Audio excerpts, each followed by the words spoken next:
All right, guys, let's welcome Stephen Richards of Taproot to New Pod here on notfest.com. Stephen, man, how are we doing today? Pretty good, man. Appreciate you having me very much, and I apologize for my lack of professionalism. No, you're a fantastic man. I was actually messaging with Ro a little earlier today, and diving back into Taproot's gift. Like, it just brought back so many memories of just those early 2000s, and obviously doing the Ozfest, and just that album just brought back so many memories. And I didn't realize like how into the entire album I was, I guess, until like diving back into it.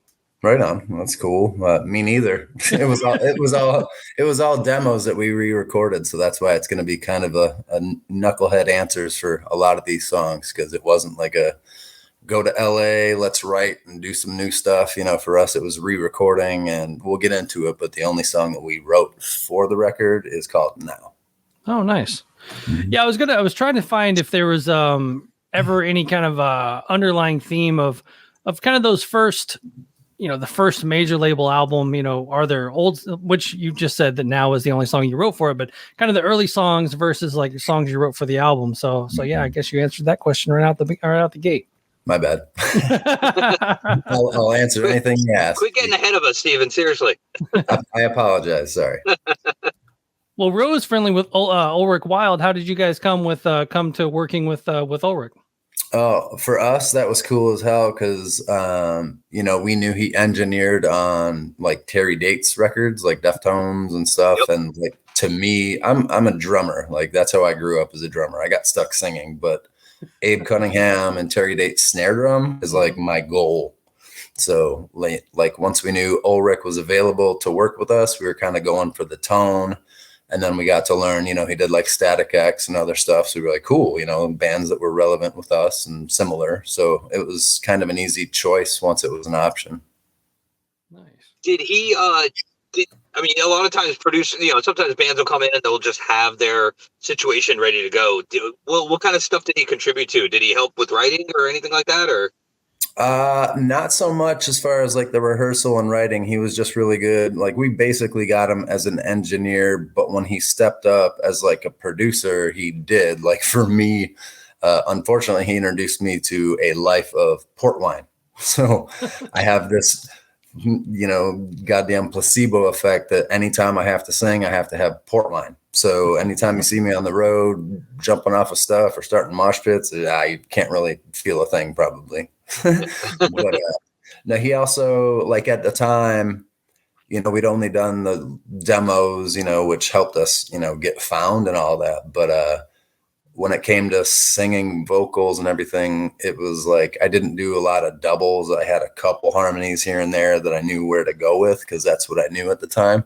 But he was a guy that was like, okay, double this. And I tried doubling and he was like, don't double that. Let's go on to the next thing.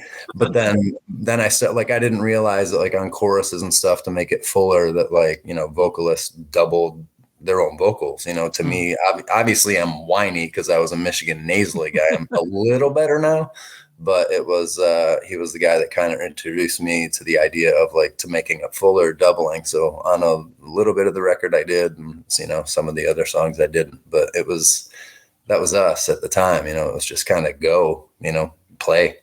With the, we'll get into the Fred Durst stuff probably at the end of it, but early on with this, looked like System of a Down had a lot to do with kind of helping you guys land your deal. So what was your dealings with System of a Down? How did you come across those guys? System of a Down we were getting a lot of traction in Michigan. Ann Arbor, the club that we blew up, used to just be, because we're in a college town, U of M, University of Michigan. So there was a bar that was basically like, okay, well, if you guys want to try to come play a show on a Tuesday, we'll bump the acoustic set or the improv, talking, whatever the hell, spoken word, whatever they were doing. And we turned that into a huge club. We only played a couple songs in Detroit with bands that were big in Detroit, but those were, pretty small and not really helping us much.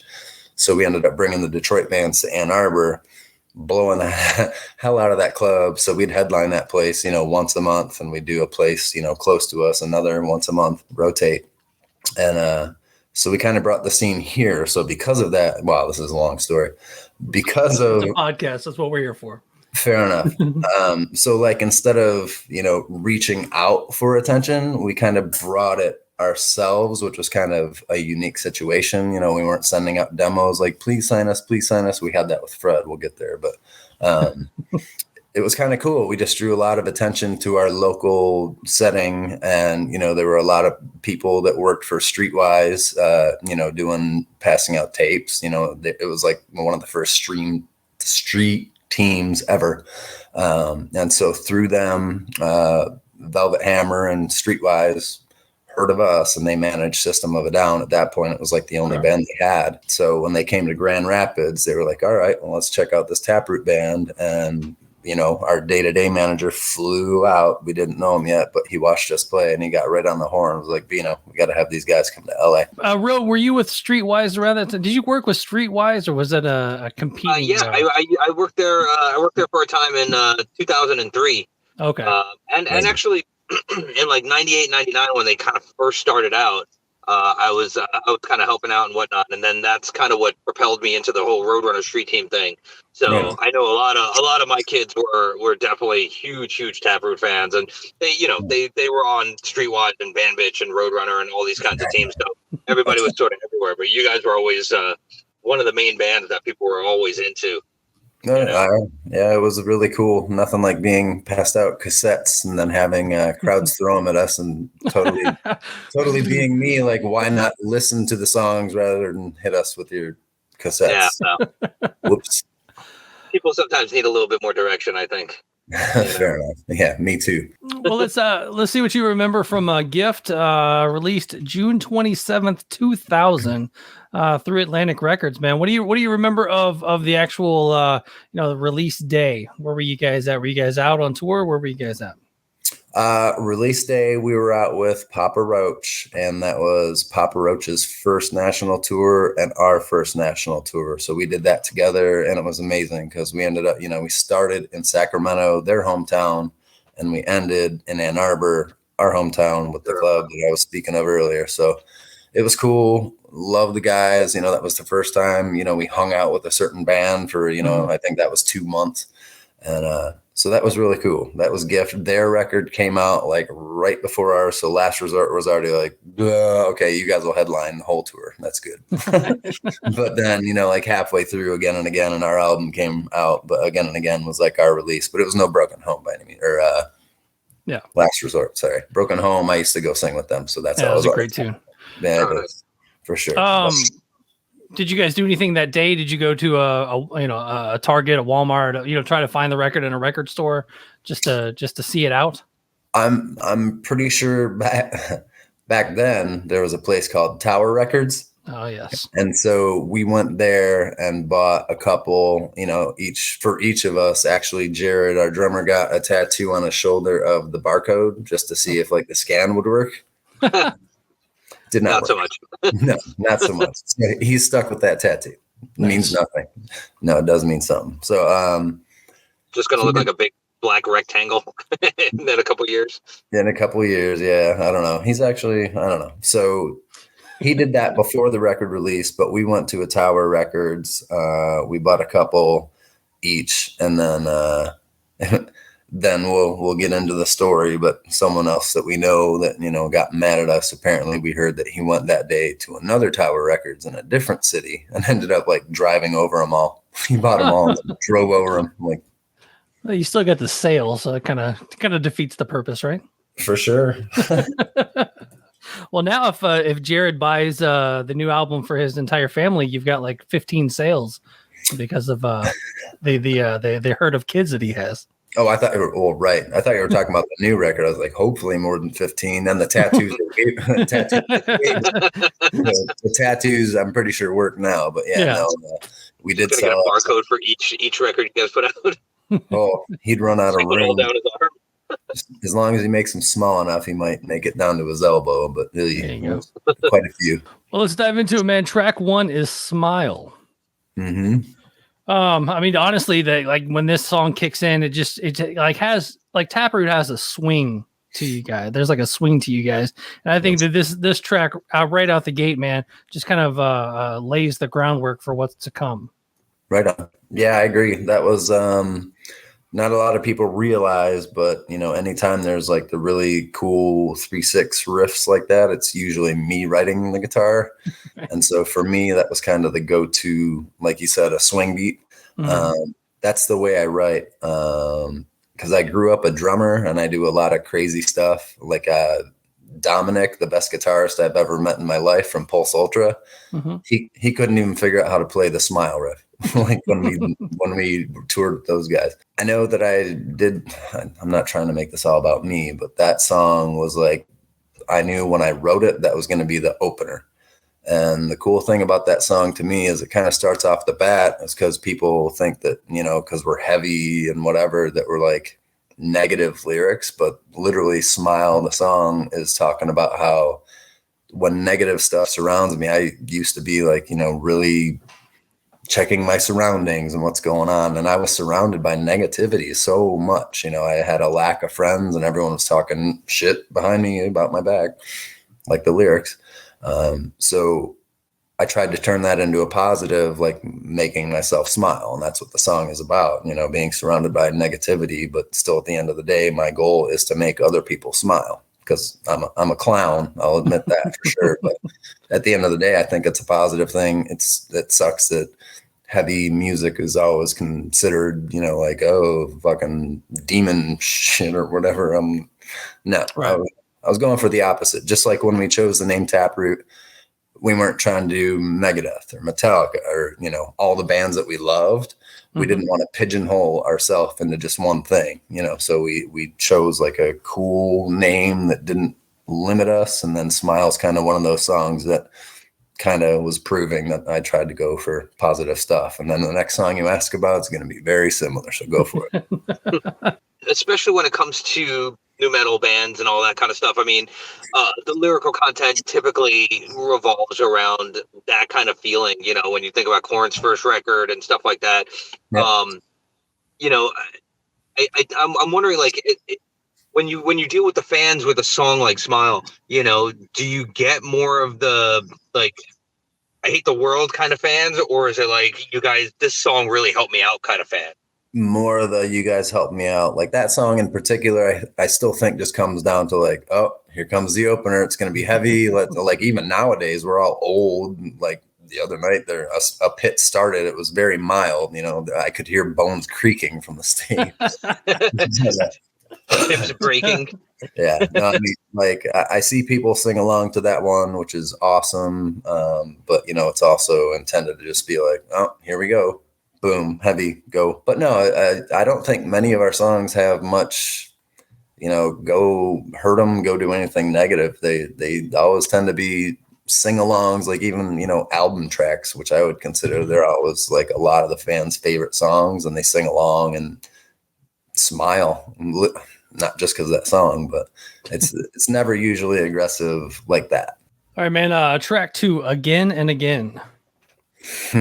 Similar story. I literally say in that song, people talking shit about my back behind me, and it's kind of weird. A lot of the songs, it's not selfish because I am venting, and it is selfish, I guess, in the case that it's just me venting and talking about myself, but I'm talking about my surroundings, and that's kind of my go-to. I don't sit down and write Jack and Jill. Like I don't write a story like, oh, Bob went to the store and, he got shot twice and whatever. I kind of just go off of my surroundings and how I feel. And I think that's, at the end of the day, a lot of people do relate to the lyrics, which I believe.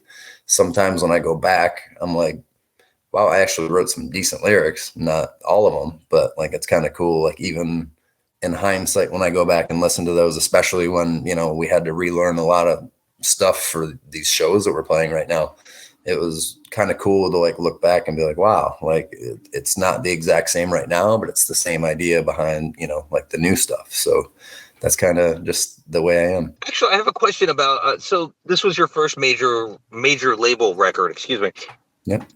Typically, what I saw when just working in different labels, a lot of times the label, they'll sign a band and then they'll be like, well, what we really want you to sound like is Creed, like did Atlantic ever kind of put any of those kinds of pressures on you as far as like, either lyrical content or vocals or anything of that sort? Like, we want you to sound more like this. No, not at that point, because again, for some reason, we drew people into us rather than like, oh, let's go search and let's have them change us. It was kind of just like, that was, like you worked for Streetwise at some point, which, Velvet Hammer Management are the ones that got us the gig with System of a Down, that got us signed. So it was their first release with a subsidiary record label under Atlantic Records. So we were their first release. And they were the ones blown away by us. So they were just like, keep doing what you're doing. You guys are great. Just do you. There's a reason you're here. And obviously the just need some time to myself line is always, I even hearing that in my 20s, like, you know what? Sometimes you just need some time to yourself. Yeah. You got to get away from all the madness and the noise. And when we get to a certain topic in a little bit, that was one of the choruses that was always sang by said person. Like, that was his hook. So I knew that if he liked that, then I knew it was going to be somewhat decent, to catch on to people. There's also a video for this song. What do you remember about filming the video for Again and Again? It was weird. The dude that, I can't remember his name, of course, right now. I'm so old and alcoholic and stupid, but it was a cool shoot. It was weird because we had not a bunch, but we had some friends and fans from Michigan fly out to be in the video. So that was cool for them.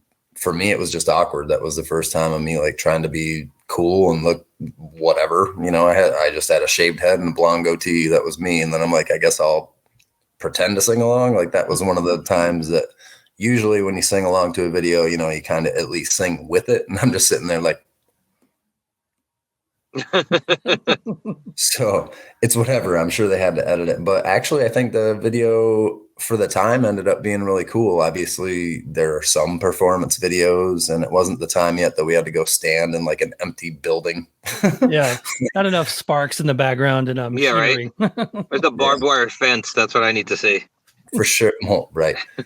No, so it was cool to like walk onto a set and like kind of know that something happened for you. Like, like not like, oh, we made it, but it was something that we hadn't done yet. Like, we didn't do any videos for our stuff that we did locally. It was just, we'd go to U of M, and it would take like 10 minutes to burn one blank CD, which is what we'd end up sending to people that wanted it or, at shows. So back then it was kind of cool to like walk into a place that was just like, oh, this is for you. Like, I guess we made it. There's like a weird stage and cameras doing all this, which we'd never had. I'm like, I don't know. So, but it was cool. We had some friends fly out from home and, made it work. I'm pretty happy. It's kind of cringeworthy looking at now, but at the time, it's definitely a time capsule. Yeah. Oh yeah, for sure. So it's cool. I like it. I was going to say, since you're a big Michigan fan, was there anyone in my house today filming me with my notes? That's all I want to know. That's the weird thing, is I'm not a huge Michigan fan by any means, because I always tell people that I don't trust or believe in anything scholastic.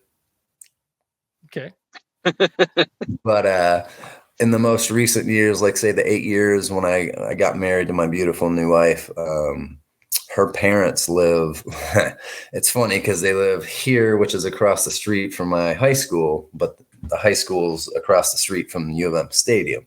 Okay. So I recognized the house because every time I'd skip school and walk home, I'd see that house. But it's also just a block away from the stadium. So they do, on Saturdays, they do a lot of parking in their yard. It's a pretty big yard. So when it came to picking up the kids or grabbing my wife from work, however it worked out, Saturdays were out. Like, that's when I really got into U of M football. Especially there were a couple years, just so many things ended up working out. Like, Hutchinson on the Lions and all that is like awesome. I got to watch him kill it in U of M, and then, instantly he's on the Lions, and I don't really follow pro as much anymore because I used to work Sundays for 8 years while I was trying to finish the new record. Right. So I never really got to see pro games, but I did become a Michigan fan. And then if you've seen the footage recently of the show that I played and had a lot of fun with, that jersey was actually given to my wife at her first Taproot show while she was pregnant. I don't know who gave it to me, but it was custom. That's why it says Taproot. Oh, nice. Welcome. It was the 15th anniversary of our second record. So that's why I wore it, because we played in Columbus, which is Ohio State, the big rival. So I went out wearing that thinking I was going to get booed. They cheered. They're just like, yay, here's the old people. Let's rock. So that was pretty cool. And they caught me when I did the balcony dive. So I thought they might be like, eh. We're not touching that Michigan jersey, man. Screw those guys. Too much fun, man. Yeah, you're speaking gibberish to Ro because Ro's not a sports guy, but I got you. No, all I know is somebody got a home run. That's all I know. I don't know what happened. Well, for me, it was obviously the hockey jersey, not just Michigan. I know Michigan's been killing it as far as hockey goes recently, but to me, they just knew to get me a hockey jersey. I'm a hockey kid, so there you go. Next up, we've got Emotional Times. Yeah, that's just another pity party. To me, the funny thing is it was right around the exact same time that Disturbed released, the Madness or whatever the fucking first sickness, madness, sickness, whatever. But when they did that on Emotional Times, I did a real time on my own. Yeah. So that was me naturally. And we had that song for years. That was like 97. And we didn't release it till 2000. I think Disturbed came out in 99, 98, maybe ahead of us as far as release. But like I had that idea before them. So that's what kind of comes to mind with that song. I try not to think about that. And it doesn't really piss me off whatsoever. It's just kind of like, that's weird. Did they catch that ahead of us or no? And I would have never I've listened to that song over the years and never put those two and two together, so I don't know if people are saying that to you behind the scenes or whatever. No, that's just in my head. That's me making it up. Right. It's so not important. That's just what kind of pops in my head when you ask that. But it's like another one of those songs. Like I'm surrounded by unhappiness at the time. That one is more like inside. It's not me complaining about around me, but like my concern for myself. Yeah. And that's why I ended up saying, I'm just fine. Like I'm talking myself through it. I'm going to be okay. I ended up having seizures in 2012. And back then I started having panic attacks. So that was one of the songs that I like reaffirmed to myself, like, I'll be okay. I'm fine. Cause anxiety sucks. And I'm sure a lot of people relate to it, and that's probably why some of my lyrics come through in a certain way. But that was one of those songs, just a positive reaffirmation to myself, not really, going boo-hoo, do you guys relate? But it was more like, I need to hear the song and feel better. Hey, actually, I got a question for you too. When was the first time you guys actually played like a big, like a massive European festival? Did you guys do that on this record? On Gift, yes, we did. And that's probably one of my favorite shows that we've ever done. In Europe, our record wasn't out yet, but we were opening for, that was Linkin Park and Deftones. So we played in Portugal.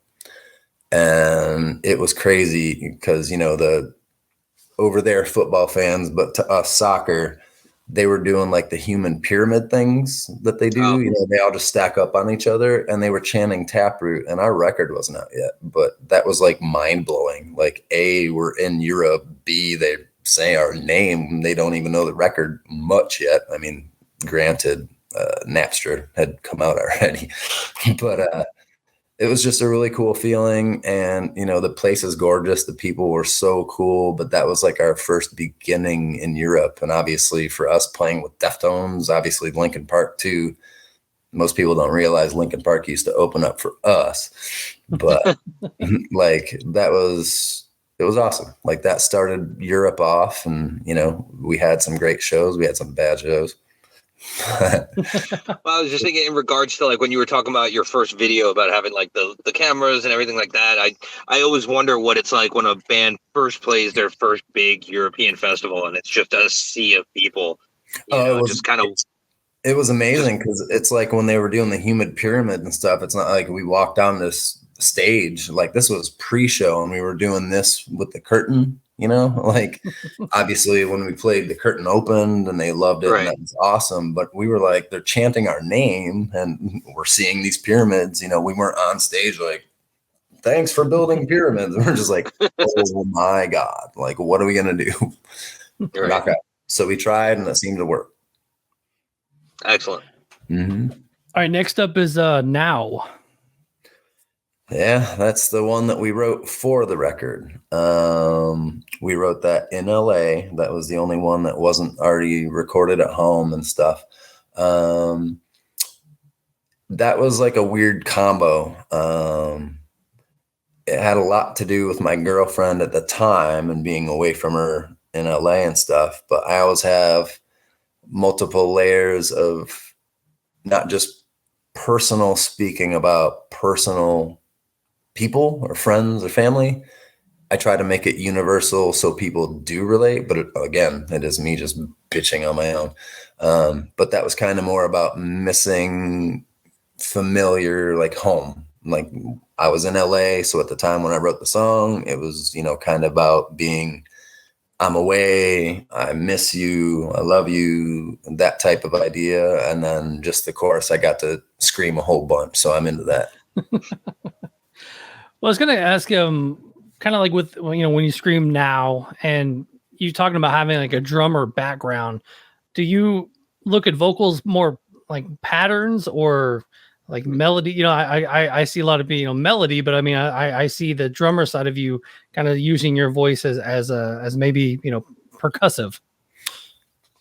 Kind of, yeah. Especially since like when we first started and I got stuck singing, like back then I was like on Bone Thugs and stuff like that. Growing up, I was Slayer, Primus, Sepultura, Metallica on drums and stuff. But when I started singing, I was in a whole different phase of my life. So that's kind of what led us to something we'll talk about later, I'm sure. But we kind of had the jump start on some stuff because I used a lot of the rappy stuff. Most of it didn't make the record, but there's some rhythmic stuff that kind of stand out, I'm sure, on the record, which is definitely drummer based, but there's also a lot of songs that if you saw like how the strumming works, you probably wouldn't get it, but it's like how I wrote as a drummer. It's rhythmic. It's not like fluent or fluid, however the hell you say it. I was going to ask you when it comes to a lot of new metal stuff. I mean, obviously the rap metal aspect is a huge thing. What were your rap bands or the rap artists that you really kind of dug into when you were doing this record? To me, especially I think there's a couple songs on one of our newer releases called The Best of Besides, or The Besides. It's like 80 songs, so ignore most of them, but most of them are like me in my basement or my bedroom doing like everything. But at that time, the rap influence big time was obviously Bone Thugs, like I just said. But at the time, Ice Cube was huge and Tupac was really important. So it was probably mostly them, but rhythmically, obviously Bone Thugs, because I used to go really fast over songs. But then I toned it down and I kept thinking about like Ice Cube doing walking in my big black boots. So it's still rhythmic, but it's slowed down. Actually, it kind of tie into that question too. I mean, growing up in Michigan, maybe not per se Detroit, but I mean, you have like Kid Rock, you got Eminem, you got ICP, you got all of these kinds of things along with like White Stripes and whatnot. I mean, Ann Arbor is a little bit further from Detroit, but like was that influence really felt in Ann Arbor? It was. I just didn't really feel it much. It's kind of weird because that was pre-Eminem, which obviously would be amazing if I was trying to get into that. He's a good writer. But ICP, our drummer Jared, was huge into it. Kid Rock was like, second coming. ICP broke him locally. There was another guy. What's his name? Well, that's the crazy thing is because there was a lot of local hip hop, because back then Kid Rock was straight up hip hop. He wasn't, right. Southern country, fucking pissed the world off with a commercial, which I still don't get really. But it was like kind of an introduction to things, but that was more like a college thing. Well, that's how I met Phil and Jared. They lived with my cousin at a little party house. They all went to U of M together. So that's kind of how I got introduced. getting to know Jared. But I wasn't really a fan of the local stuff much until ICP released Chicken Huntin' and it had a real guitar. I was like, I don't really Shout care. out. Yeah, once I heard that, I'm like, whoa, let's buy this one for sure. Nice. All right, up next we have One Nite Stand. That one's the one I like to tell people. Well, they always just assume that it's about masturbating, which it's not. That one is about what led me to have my panic attacks that I kind of talked about earlier. I ended up having a really bad day. We played a show at a local, like, Ann Arbor. It's like a band shell, and it's like cool and it's outside, but you know, it's not many concerts, so they let us play there because we're too loud. But I didn't really used to take a lot of drugs, but that day I didn't want to, you know, get wasted or, you know, trip balls, but I ended up taking a little bit of mushroom shake because I was just like, you know, I just want to feel a body buzz. I don't want to sit there for 4 hours going like, I just wanted a cool body buzz, you know, because back then I didn't go to college, but I was, you know, hanging out with a lot of college people and also, you know, friends and fans and stuff. So I ended up making the bad decision of doing it when I wasn't really ready, if I just wanted a body buzz. And apparently my cousin too, that lived with Jared and Phil, he said, oh yeah, that was like a bad trip for a lot of people. But for me, that changed my life. That was the first time I lost my mind. So Okay. I remember going outside at the house that we were, you know, partying at after the show. It was great. You know, it was a fun show outside, band shell, never seen a band play there before. So we ended up going to, you know, just a calm, fun party with people I knew I was comfortable around. But I ended up going outside on the roof and there were a couple buddies there, you know, and they were smoking weed. But I started not feeling good. And I remember that in high school, I was taught in health class, you know, like if you take acid or whatever 5 times, you're legally insane. So that started going through my head. But they also said that if you start having a bad trip, you can talk to someone and ask them to talk you down. So I was like, you know what? I realize I'm having a bad trip right now. So I turned to my buddy smoking weed and I was like, okay, I think I'm not doing good. Can you talk me down? But then he ends up passing me a joint going, oh, you want me to toke you down? Flipped my mind. I was gone. That freaked me out even way worse than I already was. And then the craziest part and the worst part was going in the window. Obviously, you'd go sideways, but mentally and visually, I was going up into a window. Everything was backwards and upside down. And I ended up going outside, walking around. Like even my ex-girlfriend who hated my guts walked with me for like 4 hours trying to make sure I didn't just trying to get you down. Yeah, trying not to go in traffic or anything. So that's what One Nite Stand is about. And it's not about jerking off as much as kind of losing my mind. And that's why I'm saying I had a one night stand with myself to like fight it and beat it. I was just going to say that it's kind of like those experiences where like, anytime I talk to somebody about Jägermeister, they was like, "Oh my God, Jaeger!" It's like everyone's got that story of that one thing that they were just like, and then that happened, so now that's never going to happen again. Yeah, no, I don't need any of that plant-based stuff except for being a vegetarian with my stupid food. Got to watch my mouth, man. Everything's changed now. I got to watch my mouth. Yeah, I actually had it written down as just nothing worse than having to be alone with your thoughts. So that's what I had One Nite Stand is kind of about. So. Which I mean, if you're having a bad acid trip or a bad mushroom trip, that's exactly where you are. You are just alone with your thoughts. That's the only place you are, and that is a terrifying place to be. Yeah, and, it's a mental fight, and you got to just stand up to it. So that's what I was doing. That was my one night stand. I tried to beat it. It caught up to me eventually, but that's what the song was about. That's awesome. Next up is Believed. Oh God, that's one that I'll have to try to like. That's one of the ones we didn't really play much live, and it sucks because that's one of my favorite songs. It's funny. My only thing I have written down is "Who did you wrong?" Who hurt you, Steven? Who hurt you, Steven? Show us on the doll where they hurt you. That was another one of those "woe is me" songs. No, that was more about like, again, at that time, it's not like, I don't know how to say this without being like stupid or offensive, but when I was 8, my grandfather, I was with my mom going to church to see my cousin on his 8th birthday get, baptized or whatever.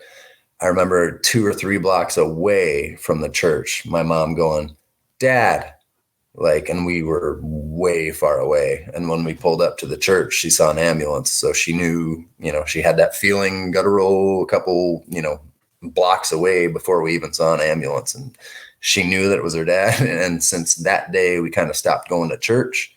I was like, sweet, fuck Sunday school. So like Christianity itself kind of went away. So I had to try to figure out other stuff to try to figure out. Geez, I just said that twice. Like surroundings and trying to understand what the hell is actually surrounding us. Like at the end of the day, I don't think God's a white dude with a beard that made us look like him, even though he wasn't a white dude with a beard. So I kind of started dealing with stuff back then. And so believed was one of those, kind of confident, trying to find myself. Like I believe in the whole damn story, which is like more about what I'm coming up with my head. But also, again, trying to make positive out of negatives and sharing that with other people. So that's what believed is to me. Like I believed in myself and kind of came to a different reality. So that's kind of what that was. So do you have, I mean, are you religious in any way now, or are you still kind of just very much on a...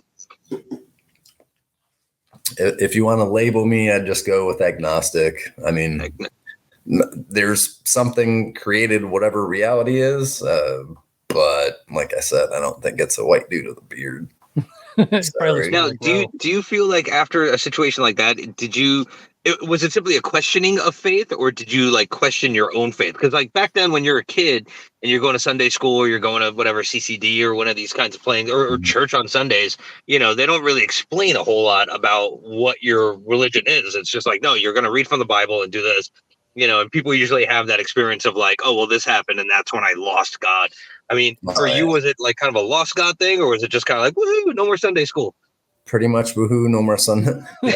Like I didn't interpret anything anyone was saying, because the language is very different, and I don't want to look at an old guy just sitting going blah blah blah for an hour and a half. I just wanted to go home and play video games or whatever I wanted to do at that time. Right. Mm-hmm. So it never really caught on. So I didn't lose anything or get pissed off at God damn or Jesus. Like it never hurt me to believe in, and I love, like, to this day, the best people I know are very religious because it brings positivity to them in a certain way, which makes them great effing people, which is probably why I'm such a, loser bitch hanging out on my own. But, no, like it's not something that I said, screw it. It's just something that I didn't really grow up around enough to kind of be like, not force fed it, but to be around enough to like kind of get the concept. It was just kind of like, meh, whatever. And then just not for me. Yeah. Well, my question on that is, I interviewed Jared years ago. So I've kind of kept up with him over the years, Facebook friends. I'm Facebook friends with you, but like being Facebook friends with him over the years, I've noticed he's very religious. So like, how does that, is there anything in the band that's like a friction thing there? Like he's like, don't write about this because of that. Don't write about that. No, it's kind of weird because, now we're playing weekend shows. We're just doing weekend warrior stuff. But instead of like hopping in a van with a trailer, we've got guys and crew from 3 different states. So when it comes to traveling to shows, Jared's my guy. So Jared and I drive together, have our batch of equipment together. So we've had numerous conversations about it. The weirdest thing was because when he was living with my cousin and Phil in Ann Arbor at the U of M party house, whatever they were living in. Back then he was in medicine. He was going to medicine school. Didn't believe in any of that. He wanted science and facts. So, he pulled a 180 after, he, left the band in 2007, whatever it was. So he ended up just getting a job, real good job, meeting his wife, doing all that positive stuff. And again, even before finding religion, he's always been the best person I've ever met in my life. He's easy to make laugh, and his laugh is, contagious. Yeah. And he was already very positive. He'd do anything to help anyone, no matter what. And so then multiply that into what I just said about, religion helping make people the best people in the world. Like, oh my God, he's literally a fucking angel. And I'm not saying that in a Christian way. I mean, just like in general and a Christian way. He's just as a good person. He blessed this earth. No matter what your belief is, he is an angel.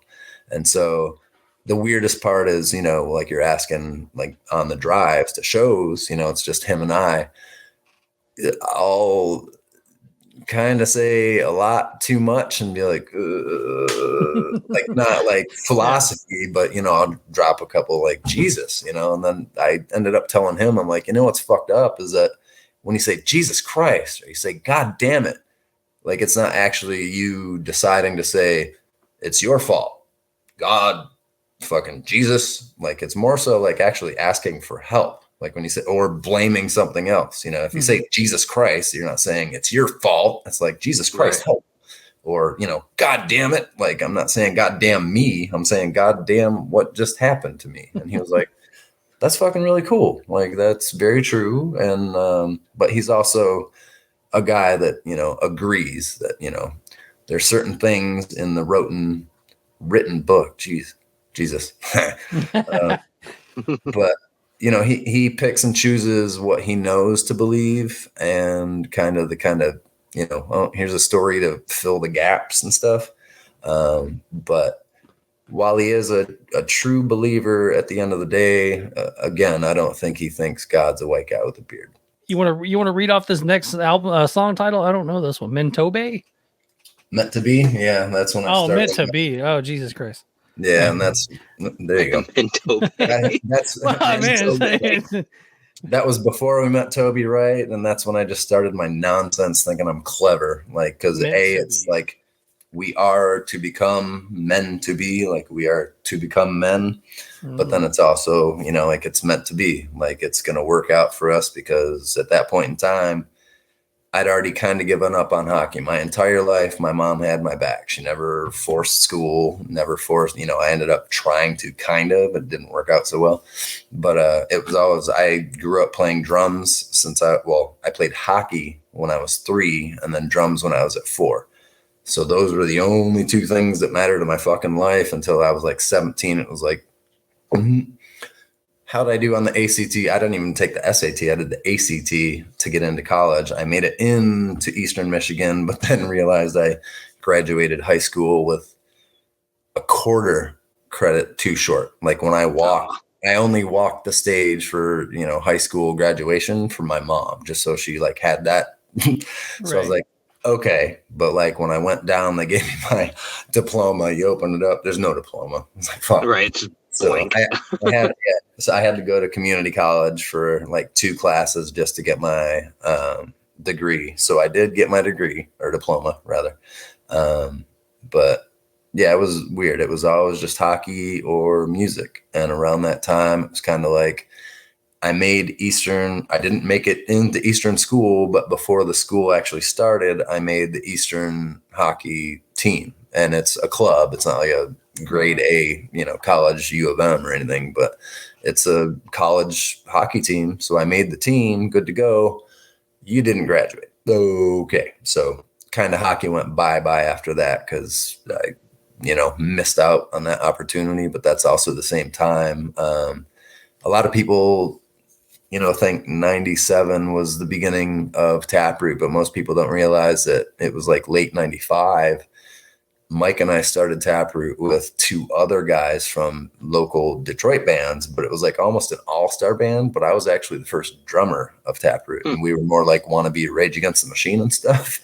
But as far as the band that people know publicly, 97 was when we started, with me stuck on vocals, ruining your fucking. Talking about the drummer switch, I guess when Jared came into the band, was it a he's a better drummer, or he wasn't a good singer? Like how did you get stuck on vocals, I guess? It was well before Jared. It was after the first inkling of Taproot when I was on drums. And at that point in time, you know, we knew finding a drummer would be easier than finding a vocalist. So at that point, it was just Mike and I. So I was like, I guess I'll give it a shot. I, you know, already taught myself guitar, well, and drums and guitar. I never took lessons on either. But I was like, okay, I can probably figure this out. It took me a while, but kind of did. But no, the dumbest part of when we started demos, not for Gift, but when we started doing local songs, our idea was maybe to be like a really heavy band, and imagine seeing a band without a drummer, but going ape crap. You know, a guitar, bassist, and vocalist just going dun, dun, but there's no live drummer. Well, nowadays, especially with all the tricks they do and all that, but like, especially nowadays, imagine going to a show where you'd expect to see all this and there wasn't a drummer. You'd be like, what the hell?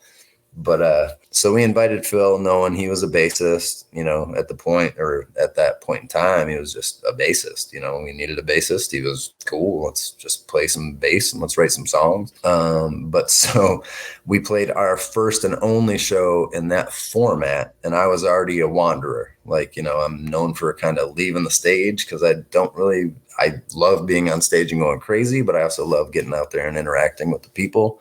So even at this gigantic theater in Jackson, Michigan, there's probably 22 people, including the other bands. So I ended up leaving the stage, going down into an orchestra pit and just being, woo, crazy Steve. I unplugged the drum machine, not realizing that when I plugged it back in, like it would kind of just pick up. Like I unplugged it and then it was like, plug it in. It's like, oh, we have to restart everything. Okay. Oh, shit. My bad. So we went home from that first show. We went home to do like our, yay, that was our first show, but also like, oh my God, what the hell's Steve up to? God. So we knew Jared played drums. And so it was like that, like, hey, you want to come play drums? You know, you want to start jamming? So it was like, yeah. So it was kind of not like, oh, he's better or he's worse. It was just like, hey, he plays drums. Let's get him in. So, okay. Were you always the lyricist, or did anybody else take part in that as well? The episodes, our second to last record, Mike was very involved, like, because we turned that more into like we wrote like a movie idea. Like I came up with the concepts. It was like reversal. Well, except for our old, like the crazy thing a lot of people don't know is if you hear Besides or the best of Besides, a lot of those songs are just me in my bedroom or in my basement, like depending on what house I was in with my mom. Like I wrote most of the guitar riffs for, say, Gift. That's why I was saying like we only wrote one song for Gift now. And, you know, most of Gift was kind of just me written. I ended up posting on Instagram tonight something about like, it's like a picture of me with blonde hair when I was like 18 or something with glasses, look like a nerd, but I'm like pondering, looking up in the air. And my joke was like, how did I end up getting stuck singing again? I used to be a pretty good drummer and a pretty good guitarist. And then I played a demo of Smile, which was it's all me, guitar, drums, bass, and singing. Okay. And that's how the newest record was too. I spent 6 years, only 5 hours a week because I had the job and the family and stuff. But I did everything on the new record myself too. So it's kind of a teaching like, oh, okay, it's not going to be the same without Mike, which it's not the same by any means. But when it comes to the music and stuff, everyone's like, oh, all right, I got you. All right, next up on the record, we have I. Did I already? That's like similar to Now, except the whole point was I've heard so many songs that are very different lyrically since then, but I'm like, man, it sucks that one worked out for them because it's kind of the same idea. But it's basically a bipolar kind of, you know, anxiety stuff where, you know, I hate myself, you know, depression, blah, blah, blah, blah, blah. You know, I need to see those lies and deceit. Like I need to understand what's going on in my head and why I'm so confused. So that's why I say I hate myself sometimes because I can't figure it out. But then I have to remind myself that I love myself to get through it. So wow, it is, again, woe is me. It's just me working through my stuff. Like it's just me battling through the stuff and kind of, again, just the stuff getting off my chest. And I think that's what people kind of related to for that record for sure. It's just, I understand, I hate myself, but I love myself. Like, how do I figure out the balance? So that's what that is to me, just kind of venting and trying to find myself. Just those lyrics, I love myself sometimes, I hate myself sometimes, that's still a constant struggle. That's like, some days I love myself, and then some days I have to edit 2 hours of video with my face on it and speaking. And you're like, oh my God, this guy is the worst. Feel free to cut this down to 2 minutes with mine. So don't worry about it. You're good. Well, I was going to ask more or less like, when you have an album title like Gift, what is the gift? Like, that's, I'm kind of curious about that. Like, for you, what, not even so much like how did you come up with the name, but like what does it really envelop for you? Because as I was listening to this record again and reading the lyrics and everything, I was like, okay, this could go in a lot of different ways. It does go in numerous ways. Obviously, to us, it was a gift to have the opportunity and chance to do it, but not that I knew it would work, but in my head and the way that I hoped people, like, because I still say to this day, I'm not trying to be the biggest, thing in the world, but for me, it was like to share and hope that the most people, if you like it or not, the most people you reach is the better chance of people comprehending and realizing and agreeing and helping. So like, obviously again and again it was, I don't know. I'll just shut the hell up on that one. I mean, when I like after listening to you talk about all the songs so far, I'm like, it feels like that gift was sort of, and like you were saying, it's not just about like a woe is me kind of thing. There's kind of a message at the end of, yes, woe is me, but how do I get out of it? Right. Well, so that was after re-listening to this record again. It's like that's really what I was starting to get out of it. Was like, oh, like it's not so much here, it was kind of like it's kind of the to be able to vent but still be able to get something positive out of it, like that. That's sure what I saw as like kind of the gift. To be honest, that answer was very selfish. Like going back and looking back at it at the time, Mike was very involved with the creative side, and he's the one that found the Eleanor Roosevelt quote where it says it on the record: yesterday was history, tomorrow is mystery, today's a gift. So it made sense. So this is today, this is the gift. That's what we were doing.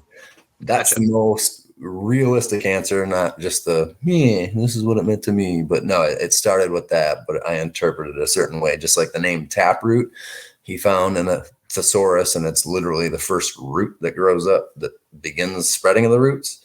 I was like, that's dope. And that's why we didn't do Megadeth or Metallica, because, we didn't want to be a tree.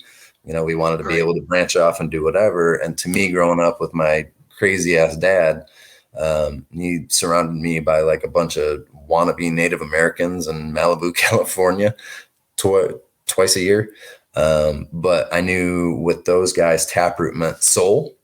And again, that hits me in a weird place. It's not normal, but to me, it was kind of a double entendre. Like to him, it meant one thing, creatively, and to me, it meant something spiritual. So that's how Taproot worked out, and it was kind of the same way with whatever the fuck we were just talking about. All right, Mirror's Reflection. Yeah, just so anyone watching this right now, I just took a long pee, so okay. I feel bad for the editing. No, Mirror's Reflection is one of those, again, it's me just venting. It's not me trying to be selfish, but it's me getting shit off of my chest and shoulders. Luckily, it seems to work for people. Obviously, that's one of the swing type of beat songs that obviously I wrote the heavy shit for.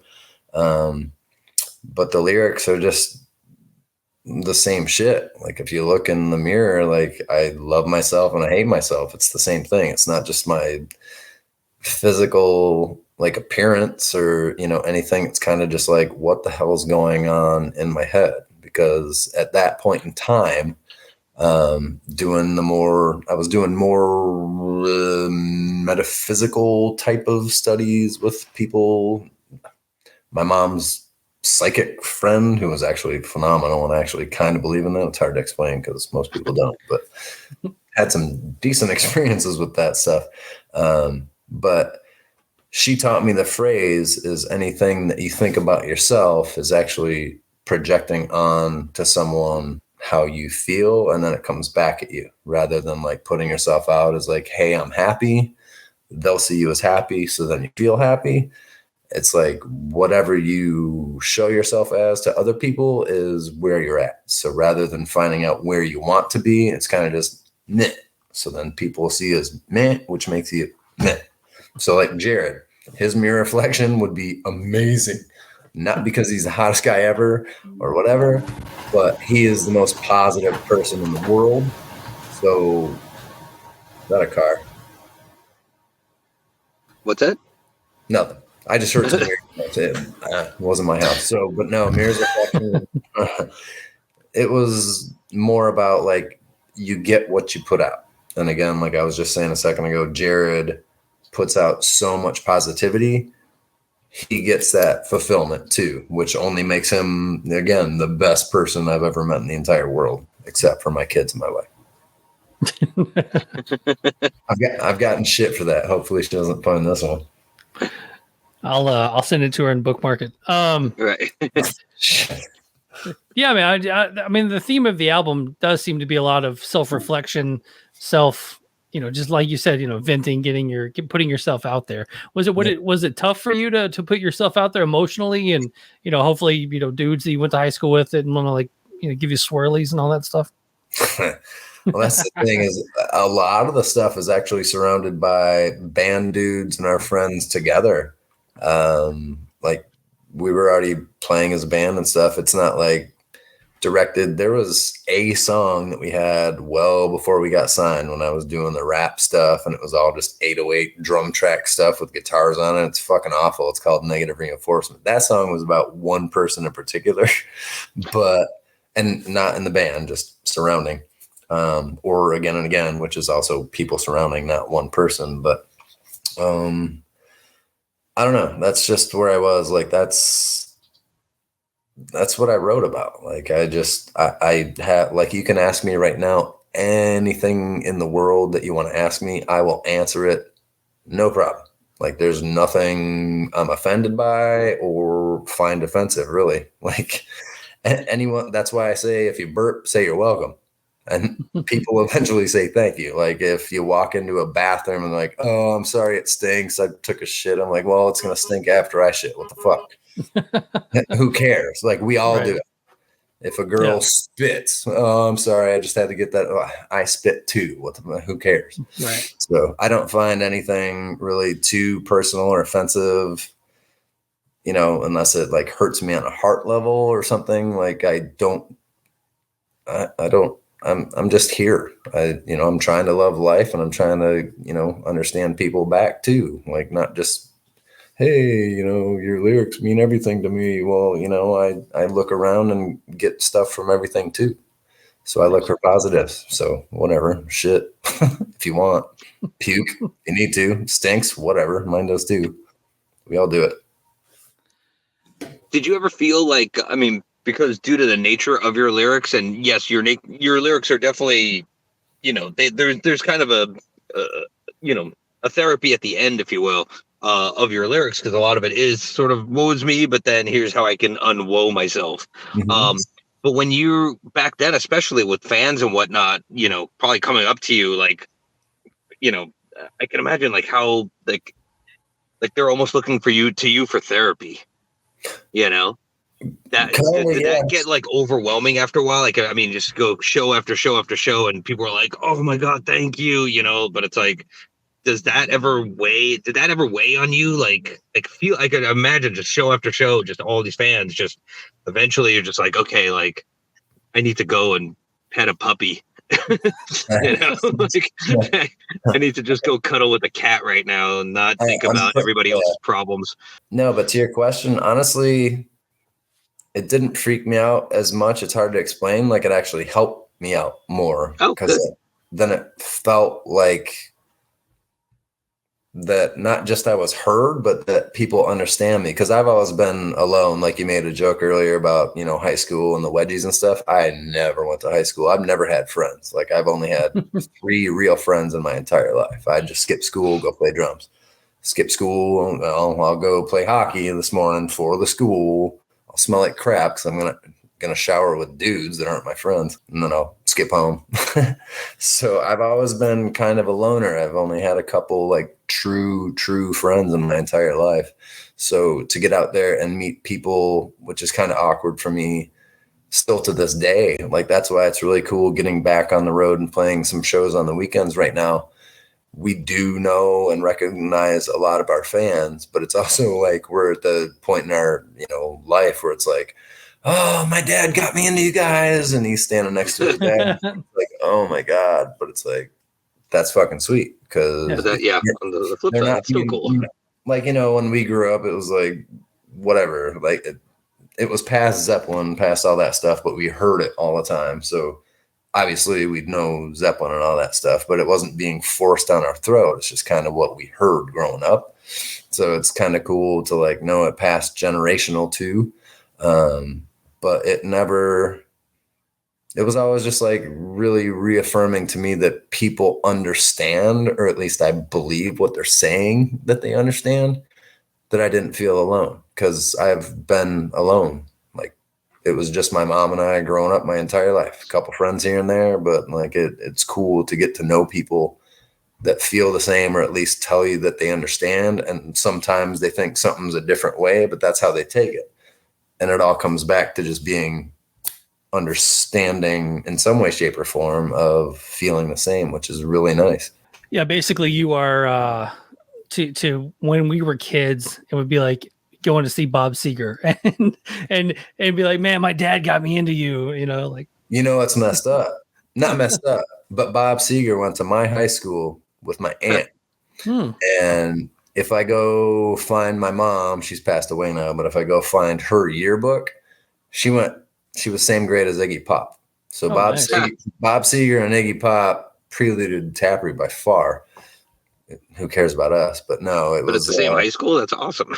Yeah, my aunt was same class as Seeger, and then my mom was same class as Jimmy Osterberg. I have the photo. Iggy Pop. That's Jimmy. Nice. That's funny. Next up on the album is Dragged Down. Oh God, I'm pretty sure that's self-explanatory at some point. I don't fucking know. Honestly, it's just another that ties into it's hard to explain. It's not going to be any different than, expressing that something in my life is literally trying to drag me down. Obviously, It's in the title. Again, it's not mind surgery, that song. It's the feeling of, I don't know what in my life is playing a negative influence on my mind. At that time, I was also still dealing with the mushroom nonsense, trying to figure out what was wrong with me and how to beat it up, or how to beat it, period. So it was like, what the hell's, pulling me down? What's dragging me down? I need to get through this song lyrically, or I need to get through this writing and get it off my chest just to do it. That song is awesome music wise. And that was one of the ones that we actually, I think, captured Ulrich's snare tone. We did the whole record with Ulrich. He only ended up mixing, I think, 3 of the songs. We had someone else help out, but I think Drag Down is one of the ones that got the Deftones snare. Like I said, tried to jock it. But that song, as cool as it was to play live, that was never like a heartbreaker. Not a heartbreaker, but like, oh, this is going to get the people, although they all loved it. But that wasn't like a focal point, and that's why I'm kind of blanking right now, not to be a douche or, make you come to an interview late or go take a minute and a half piss, I guess. I don't know. I don't really know where to go too much with that one. Like, I honestly can't think of the importance of any certain lines of that other than knowing that the whole point of the song was like, what the fuck is trying to pull me down? I don't want to go down. I want to go up. And that sounded really bad too. We all want to go down, but we want to come up too. All right, well, let's move on to go unless you got something wrong. Yeah. I wanted to ask, considering the fact that this record came out in 2000, and you were saying that a lot of these or some of the songs started as early as what, like 95-ish, right? This stuff would have been 97. Yeah. Okay, so like 97. And obviously these lyrics are extremely important to you and emotional to you as far as your upbringing is concerned. Were there any songs that you found difficult to do live just because of what it kind of reminded you of? No, that's the hardest thing to like not sound like a fucking asshole, which I might. I don't mean to, but like to me, once I wrote the song and got it released or even recorded it, that was like me venting and getting it off my chest. Right on. There's like on the newest record, Scissors, there's a song that I wrote about talking my mom into dying. And I don't get emotional with that because when I had to do that, it made sense. And I was also that fucking asshole that after she took her last breath and she died and the nurse was trying to console me, I asked the nurse, can I do the thing they do in the movies? And she was like, what are you talking about? So I was trying to go for the, I only got one eye. It sucked. But like, I'm dead serious. Like, I'll talk about anything. I've seen a lot crazier shit than a lot of people, but I've also seen a lot less than a lot of people. So I can't trump anyone or claim that I'm not crazier than anyone. I mean, I tried to take this blood pressure on a decapitated guy. What was I thinking? So no, I've been around. So once I get it off my chest, I'm pretty okay with it. I think maybe a couple times I might have got choked up if it was like my mom's birthday and then I knew that someone else died and then it kind of made sense. But that would probably be more so the alcohol than fucking giving a flying fuck. Because once I actually say it and get it out there, like it's off my chest. And that's the whole point. Nice. All right. Up next is Comeback. I love these deep tracks here. No, fair enough. Well, no, that one actually makes sense too. But that one I actually talk about what I believed in at the time. Still kind of do. Who fucking knows? But that one was more about where I was at, not religious or philosophy, but just kind of trying to deal with stuff. I do believe in angels. I do believe in guides or something that kind of takes you down a certain road, good or bad. And, you choose left or right all the time. And I think something guides you, good or bad, probably bad most of the time. But that song was where I was at, and Comeback was like, I lost my way for a while. Like I need to get myself back to my positive ways again, like half of the shit on this record, but just me venting and complaining. And then I need to reel myself back in. So I was saying, come back to me, please. Like, please come back to me. The positive energy that I think I was lacking at that time. And even in that song, so I pray, angels and guides. And that wasn't just me going like, oh, white guy with a beard, but it was like fucking like, please, someone help me, something out there help me. So that was like, come back. You used to have all these positive things, went negative again. And again, that's just me spewing. I got it out. Doesn't affect me personally. It's fun to play. Well, it was fun to play. It's kind of awkward now because that's one of the ones that still has a lot of drum machine shit. And that's another one of those songs that someone will talk about in a minute, kind of stole the idea for. But no, that was a cool song. And it's literally just trying to find, who you want to be and who you used to be at some point that you liked. And that was trying to, bring that back, I guess. Yeah. And this one has more of the, where you're talking about kind of the flow, like not necessarily rapping, but like more flow of lyrics. And this was definitely one that I wrote down that had more flow in it than most. Yeah, no, that was one of the ones that we still used a little bit more drum machine than the other ones. And that was the first one where I was like, we had a couple older songs, but like my formula for a while, even after we got Jared, was like, I want, because I was a little bit more hip hop inclined or, drummer lyrically, like you're saying, rhythmic. my whole point when we introduced Jared, because I already had all the drum machine, then I fucked it up unplugging it and went back in. So my whole goal was to kind of have the whole separation of being like, okay, the verses are one way. You know, we'll have crazy, just affected guitars and I'll rap and this will be cool. And then the choruses will come in with live drums. It'll impact and then you'll sing, scream important words, all that stuff. So that's one of the songs that still existed like that, because it's like drum machine and then Jared comes in, but it's back to drum machine alone. And so that was kind of the back and forth. That's one of the few that made it through to Gift that had that formula that I wanted, like the drum machine to live, to drum machine to live. So it's not Jared playing the entire time. It's kind of samples, cool, and then in comes the drummer, which I still think is kind of cool. And it worked out better for someone else. But all right. And last track on the album, Impact. I think that was... I mean, I know what it is. It's hard to explain. That was me taking the comprehension. That's like when I started writing that, that's when we were kind of not wrapping up, you know, the local stuff, but that was more so like when I started, like you asked earlier, did it freak me out that people were saying like, oh, you know, you saved my life. Did it get too much on my shoulders? It wasn't a cocky thing, but it was kind of a realization that I write me and it's meant to be positive. So I realized at some point that I make an impact on lives through truth as well as lies. You know, it's just the cling clang stupid shit.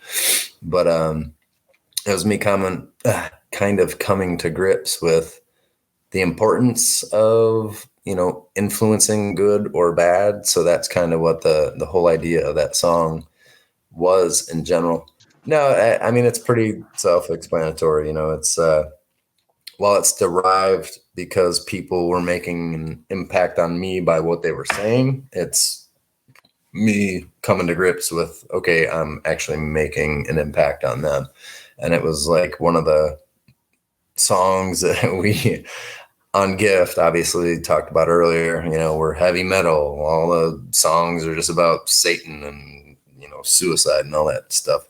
I still, you know, I think most people would say the lyrics were really positive. And the only time that we had a religious group of some sort show up with signs, anti-Satan and anti-Taproot and anti-this and that was across the street from the Ambassador Hotel where Dahmer killed people. Oh, no. Oh, what, Eagles Ballroom? Yeah, the Ambassador in Milwaukee. Oh, is that yeah? That's across the street from the Eagles Ballroom and the rave and all that. Yeah, yes, rave. Yep, we were doing the rave, and so that was kind of weird that it was that show where, you know, the botherers came out and had their picket signs and doing all that to us. I'm like, well, maybe cut the music out and listen to the lyrics. I might teach you something. Right. I don't fucking know. But so that was kind of I make an impact on lives. I wrote this before that, but that's when it came to me. I'm like, wow, I made a really negative impact on these people. They're out here. You guys are Satan, fucking do. But then I'd also talk to the people on the other side of the fence. They're like, dude, thank you so much. So that's not why I wrote the song, but that's how I ended up interpreting it in the end, because that made sense. I'm like, wow, I really do affect people in a good way and a bad way. And that's kind of what we all do anyway. So I'm just me. We all are just we. And wow, that just got really weird topic. Like we're all on mushrooms. Right. I should go get some. Was the picket sign, was that when Jared like really got religious and he's like, yeah, I agree with those guys and I'm leaving with them. He stands on that side with an anti-Taproot sign. He's like, I get it now. Yeah. That's like, Jared, you're on stage in 10 minutes. Oh, sorry. Here, hold this. Right, your turn. No, I think he got religious after he was doing a really important interview for Ann Arbor magazine, like the local Ann Arbor magazine, and he was on the phone on the tour bus, and I had it queued up because on that tour bus, you know, if you had one control, even if it was the front of the bus. You could also control the back of the bus and then all the bumps at the same time. And so I found a really funny, this is not why he became Christian. I'm just sharing. This is why I'm sharing a funny story is that I found a porno and there was a scene where I don't want to say the word because I got jumped from the fucking asshole from Lost Prophets that fucking rapes and kills babies and shit. Yeah, fuck that dude. But he hated the Q word that rhymes with Eve. Okay. He hated that word. So there was a porno I found that had that noise followed by a dude saying, "Oh God." And so I just put that on repeat.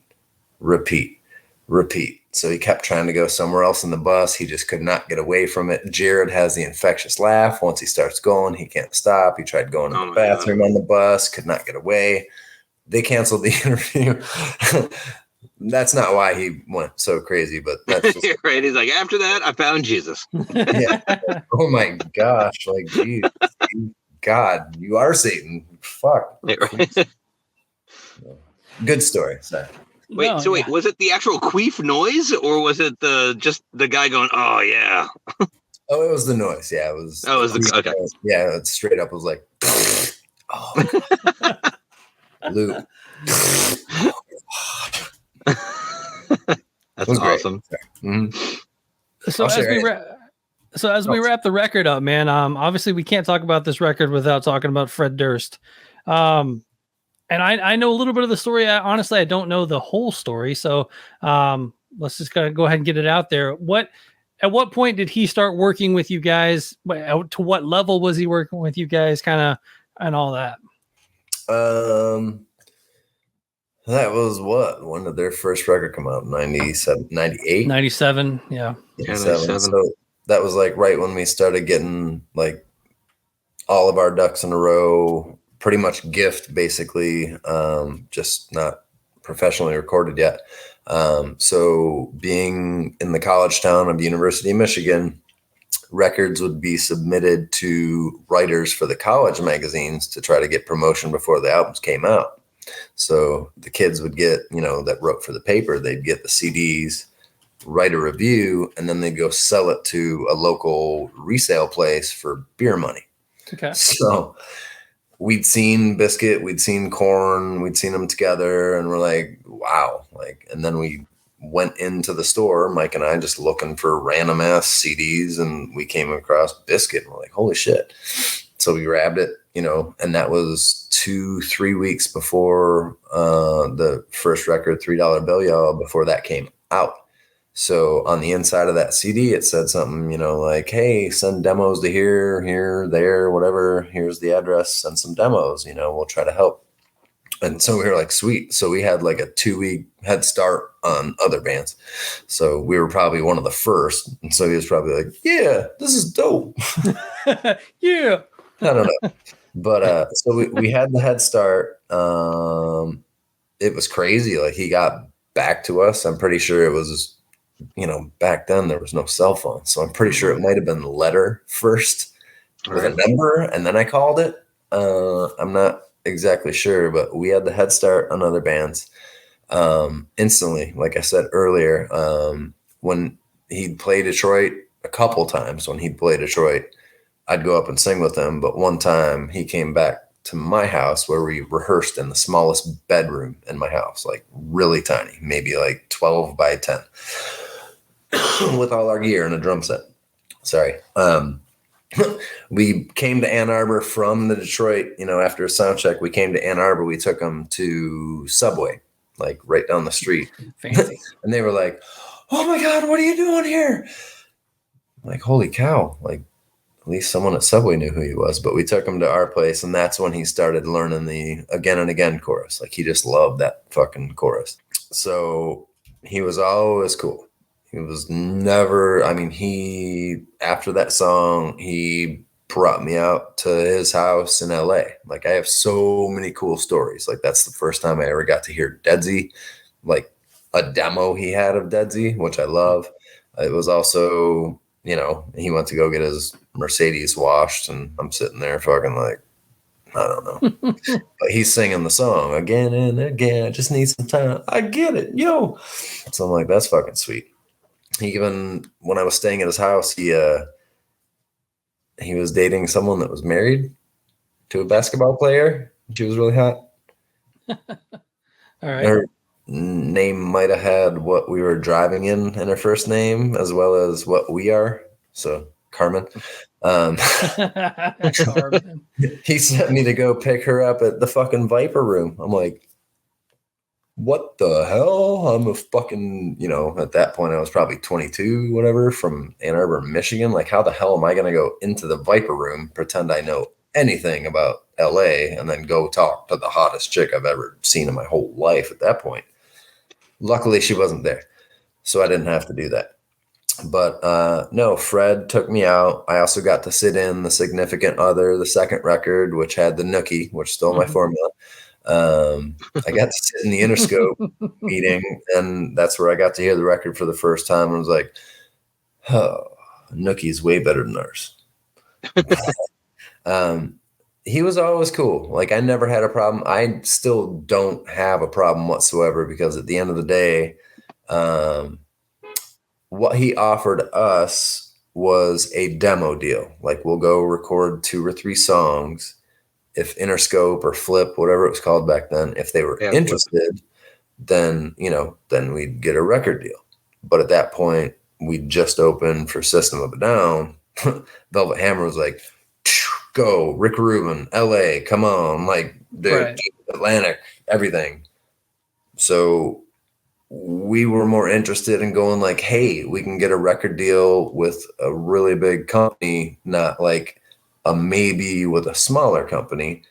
So we kind of went for it. And at no point were we ever like, fuck Fred, fuck this, like, not ever. And I still to this day understand why he feels betrayed. He said our name on TV. He went out of his way to help us. He took me to LA, like he says on the tape, I brought you to LA, brought you to fucking and it's all true. So I understand why he was mad, but we didn't intend to piss him off. Like, that wasn't our goal. We were just looking out for us, and we were excited. And so that kind of burnt him. So I get that he was pissed, and he bought, 15, like I said, CDs of ours and ran over him with the car. Unless that's could be. But no, still to this day, like, we've played a couple shows in the last, we've only played a couple shows in the last decade, but we've played a couple shows with them. And I've always thought it would be cool to actually get back up and guest vocal on theirs. Granted, woo, Taproot singer not bringing anything to Limp Bizkit, because Limp Bizkit fans probably hate us and don't know us whatsoever. But if we did that together, it would kind of be like not just a full circle, like, sweet, but I think it would gain a lot of press. Just like, this is fucking dope. They buried it. And there's nothing to bury. I have no ill feelings whatsoever. I fucking love the dude and still love the band. He just got mad one day, and I guarantee he does not care right now. Right. I remember back in the day, I'm trying to remember how I first heard that answering machine recording. Was it a secret track on the record, or was it just kind of tape traded? No, and the really screwed up thing is that technically back then, there were no cell phones. There were just real phones, and there weren't voicemails. There were mini micro cassettes, like fucking VHS tapes. Yeah. Wound, and I'd always leave, like, I used to use fucking TLC's Waterfall to be like, you must have run on the line the other day. One too many storms. So that would like lead up to like beep, and then you leave your message. So technically, I was the only one, and or my mom, because it was my mom's house, her phone, that he left the message on. It wasn't digital. It wasn't anything. I was the only one in possession of the tape, and or my mom. I do not know how it got out there. Like, I swear on my mom's soul, passed away. Like, I did not take the tape and go like, put this out, because it wasn't on the record. It was just someone released it. And I don't think my mom would have been like, hey, this will be great. Get this out there. I mean, maybe she could have. Like, this is fucking brilliant. Like, what the fuck? Who would leave this on my phone? Fuck that guy. So I honestly don't know. I swear to whatever you believe in and me, like, I don't know. I did not take this tape to LA. I don't know that my mom did. Maybe someone got in someone else's ear that was in my house a lot. But honestly, to this day, I don't know how it got out there. It was on one physical mini cassette, and I did not release it whatsoever. Huh. Weird. So yeah, because even getting a copy of that would be thinking about trying to find there was nothing to upload it to. There was nothing you would have had to tape it onto a tape deck or something. Oh, exactly. Yeah, no, back then. Like, yeah, no, it's weird, but I honestly don't know. I mean, like maybe if Bino or Mark, our managers, like came to my house, which I don't think they had, but been like, hey, Kathy, give me that fucking cassette. It's going to blow it up. Yeah, we just need attention. True, but yeah, I honestly don't know. It's kind of weird. So, but there was no intention, again, of pissing him off. Like, he was spewing facts, like, might have been aggressive and pissed. I understand it, but he wasn't like making shit up. He was pissed for a reason, and I get it. Like, I've never had an issue with it. Did you ever, in dealing in the music business, or the music industry, did you ever feel like you didn't get something because of Fred, or did you feel like maybe some of those threats came true, where he's saying he's going to block something here and there? Not really, no, because he did give us a head start. He helped us out a lot to start. So he didn't do anything bad, I don't think. I mean, maybe bad talked us twice on stage and people didn't give a flying F. Like, who the fuck are those guys? Yeah. But I don't think he did anything bad whatsoever. The thing that I find interesting right now is where he calls our manager, Dave Manavestes, he's going to be blackballed and erased or whatever. Right now, David Manavestes, a.k.a. Bino, Velvet Hammer, Streetwise, has Korn, Deftones, Slipknot, Avenged Sevenfold, like any and everything around except us. They got rid of us and Biscuit. But so, I mean, the guy that Fred was threatening to blackball his career is literally right now, with our style of music, runs everyone. Like, he's everyone's manager. It's crazy. Yeah, it is true. Well, man, as we just wrap up on the record, man, what kind of, looking back at Gift, what do you think about when you think about the album? Again, it's really hard because in my life I really only had two choices. It was going to be hockey. I was really good at. I would never make the NHL, but at some point I might have made some money as a professional. Not the NHL or AHL, maybe Sweden or something. But it was that or music, and music was always natural. It's kind of crazy. When I started playing drums, like, I remember my mom saying when she got me my first drum kit when I was like 4, she noticed that, like, I wasn't just like air drumming or, hitting my lap crazily. She kind of noticed that my right hand was matching one thing, my left hand was matching one thing, and my right leg was matching one thing. And it wasn't like coordinated or uncoordinated, like bang, bang. It was like actually like, So that's why she got me my drum set. And then when I was like 13, I taught myself how to play guitar. It took a minute, but then I was like, I actually seem to be really good at this. So to me, I knew locally we were doing great, but once we had the chance to do System of a Down, Biscuit and Fred, and then Velvet Hammer and all that stuff, getting the Atlantic deal, that was like a dream come true. Like, my life actually happened, good or bad, didn't care. If it was a flop, I wouldn't care. If it was a platinum, wouldn't care. Like, I actually got there. And that's kind of what I talked about half on the record, like, I need to get through the bad, get positive. It's going to happen. It's meant to be. So it was just almost like a pat on the back, not like you're great, or whatever. It's like, it happened. Good job. Like, you succeeded in what you wanted. Nice. Right on. All right. And let's talk Scissors really quick. Out now. working with Tom Hazart, all that good stuff. So talk a little bit about Scissors, how that kind of came together, and everything going on currently with Taproot. It's awesome to see you guys back out. Obviously, Elias on the record, things like that. Hell yeah. Scissors was, we did our last record in 2012. We released the episodes, which most people hate, which I love that they hate, because I use like the Stephen Hawking voice, and everyone's like, I hate that shit. And I'm like, I'm going to use it more then. I love that. Like I said, if I was a wrestler, I'd be a heel, not a fucking good guy. I like blues. But so I wrote this record, a decade ago to be the next record for Taproot, before we, took a hiatus because other people couldn't work with other people anymore. So we all ended up kind of getting, taking a break, getting, our families, creating families and getting jobs and all that stuff, which is why we're doing the Weekend Warrior stuff right now.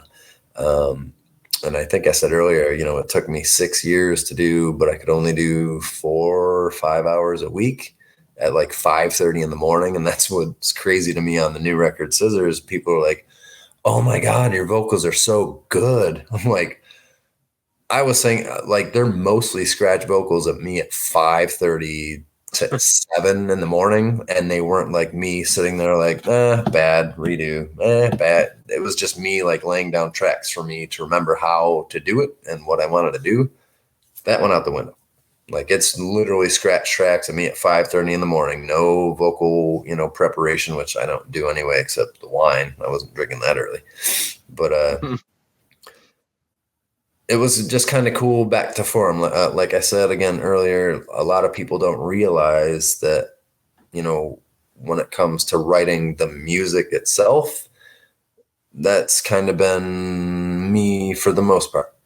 Not all the time, if I write a bass line on a demo, then Phil's going to take it and make it his. But, I came up with the notes and the strumming. Like, everyone turns it into their own thing. But this time, it was just me. Drums, bass, vocals, guitar, shenanigan, programming, all that stuff. It was just me. So it was, again, not just lyrically me going, hey, here's me, relate or don't. I'm just spewing. But to me, it was like, here... I wrote the record 10 years ago. I was going to release it on my own just to be like, hey, I'm going by Scissors, not Steve from Taproot new record. No, I call it Scissors. That was my hockey nickname. So I was just going to put it out and be like, hey, a couple thousand maybe Facebook or Instagram fans, like, check it out. This was never released. This is what I wrote a long time ago. And that's when Phil, our bassist, was like, he's been listening to this the same length of time. He has the demos I did. My drum kit had like 4 mics on it, which is why I redid everything. It sounds like the best of besides. But so he was the one like, dude, like, you wrote this to be Taproot's next record. Like, why would you want to just throw it out your ass for a couple people? Like, this is Taproot's next record. That's what you wrote it to be. That's where we're going to make it. So I was like, sweet. Cool. Let's figure out how this is going to work. I'm down. Like, I don't have any, like I said, I have no friends. I'm just stuck. I love my family and all. I love my family, but I like working on this record. I haven't heard any new music in a long time unless I got in my car, because I've been judging my own stuff and trying to fix it and hating it and whatever. And I got to the point where, cool, I guess we're going to go for it. We're going to book some shows. Tom's going to get on board, make it happen. So sweet. The record sounds pretty damn good considering it's, I know the sound behind it, the 5:38 in the morning nonsense. But no, we got a guy named Matt LaPlante who like actually helped a lot, because I like my stuff cranked. And then, comparing it to like actual music, I was like, oh, it's got lows and mids. I just went like, but so no, I'm still at the point where like when I get in the car, if I'm not intentionally listening to a funny talk show that I listen to all the time or trying to do something else, like I'm still excited to put the record on just so I can see the name Scissors and Taproot and the name of the song and like the backslashes and all that shit. Like that's still cool to me, and it still sounds different. I've been listening to the same crap I did for 6-ish years or whatever, and then to hear the new version of it like polished is like still cool to me. And it's, you know, been half a year by now. Yeah, well, I did buy 15 copies of it and ran over it in my driveway. So God bless you. Well, thank you for the sales. Yeah. Now go get some merch and light it on fire. Well, Ro, do you have anything? No, I'm good, man. That was awesome. You explained so much, filled in so many gaps that I had in my knowledge about you guys and this record. That was fucking amazing. Great. Yeah. Well, thank you. All right, man. Well, sweet. Nice. Well, guys, make sure to check out Scissors. It's out now, and always go back and check out Gift and all the other records. Actually, we need to dive into to Welcome next, but yes, Steven, man, thanks for taking some time here. Newpod, notfest.com. Yeah. Thank you guys. Appreciate it.